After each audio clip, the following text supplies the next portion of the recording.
喂，Chiling啊，趙醫生，你有冇發覺而家咧星期六日啊，香港好靜啊，冇乜人啊，跟住啲鋪頭咧、餐廳啊，冇乜人入去啊？你有冇發覺呢個情況？我其實我喺銅鑼灣大嘅，我真係完全見到成個嘅歷史嘅起同埋伏。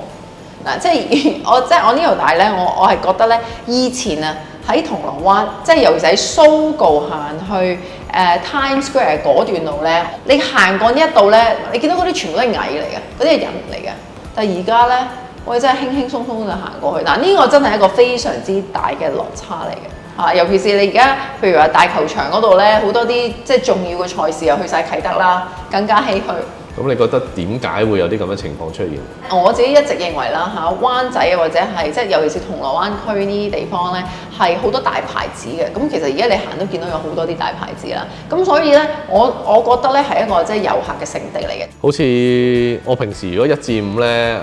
我哋有啲雲石鋪啊、設計公司喺駱克道咧，我坐入去基本上成個鐘咧都冇一個客入嚟，其實都即係有啲驚啊！如果開鋪頭啲老細啊，或者係 sales 都會驚。嗰度啲地鋪唔平喎，啲租。嗱，而家平咗好多嘅，我問翻啲客啦，即係傾開偈，喂，平咗好多啊！有啲咧佢上年年尾咧，佢哋就喺商業大廈嘅1、2樓咧，嗰啲鋪咧就搬咗落嚟，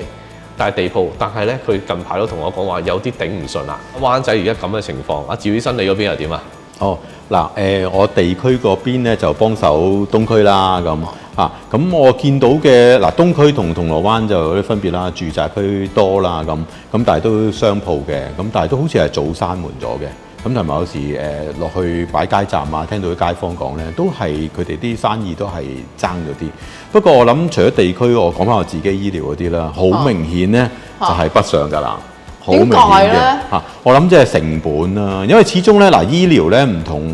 同其他 industry， 即係唔係買賣啊嘛，醫療真係基本需要。咁大部分人同我哋講，醫療有病唔可以唔睇醫生㗎喎，咁樣係嘛？咁啊係你係唔可，即係你係唔可以唔睇醫生，但係你可以揀其他方法睇醫生，譬如你可以去深圳睇醫生嚇，你可以自己去買藥。你可以自己上次我哋講咗，你可以撳 AI 咁，即係多咗好多林林總總，我哋好擔心嘅方法啦嚇。咁所以咧，其實如果你講嗰個熱鬧程度咧，其實我估深圳啊、廣州啊嗰啲醫療咧會熱鬧咗咯，相比我哋香港。你講開又講，我見而家都好多咩睇牙、植牙嗰啲咧話上深圳嘛。咁你哋專科或者係你有睇下牙科呢啲，咁你係有咩睇法咧？我哋香港咧好幸福嘅。因為我哋香港咧，其實我哋講醫療咧，其實嗰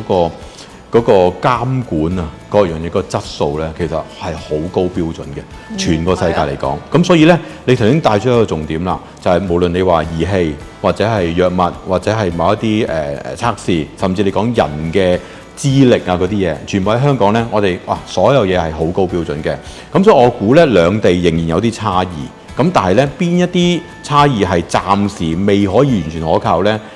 我哋就冇咁樣特別去研究，所以我哋個標準其實好高，喺香港所有嘅透明度啊，所有嗰個管治啊、governance 啊，所有嗰啲嘢係好高標準嘅。其實相對嗰個嘅鋪租啊，無可厚非咧，係一個好大嘅問題。你租金貴，咁啊衍生有人工又貴啦嚇，人工貴完之後咧，咁你咁點啊？咁你嘅商品咪貴咯？咁你咁樣咪做唔到？咁啲人覺得你貴啦，咁。喂，等於我哋喺香港啲，點解啲人咁中意週末翻內地啊？就係啲嘢平啊嘛嚇，咁所以你香港最大嘅問題就係個租金貴。咁我咁覺得啦，即係除咗租金問題咧，頭先話人工都好有影響嘅，但係人工咧就會同嗰個服務質素啦，或者佢個專業嗰個情況啦，有所關係啦。即係我又舉個例子，我有啲 friend 咧，即係佢喺內地即係做公司都做咗幾大嘅，佢覺得落嚟香港咧，即係食嘢啊嗰啲質素咧又好啲啦，啲材料又新鮮啦，跟住咧服務咧當然我哋要去啲高級啲嘅餐廳啊，舒服啲嘅環境啦，五星啊，六星咁上下啦。嗱，即係你話如果喂而家上邊我哋有陣時有啲人將香港嘅茶餐廳同內地嘅大嘅酒樓啊餐廳比咧，咁冇得比嘅。但係我覺得係租金係最大問題，即係如果你租金嘅問題可以降翻低咧，成件事咧就係梯級咁樣落咧，咁就會好好多咯。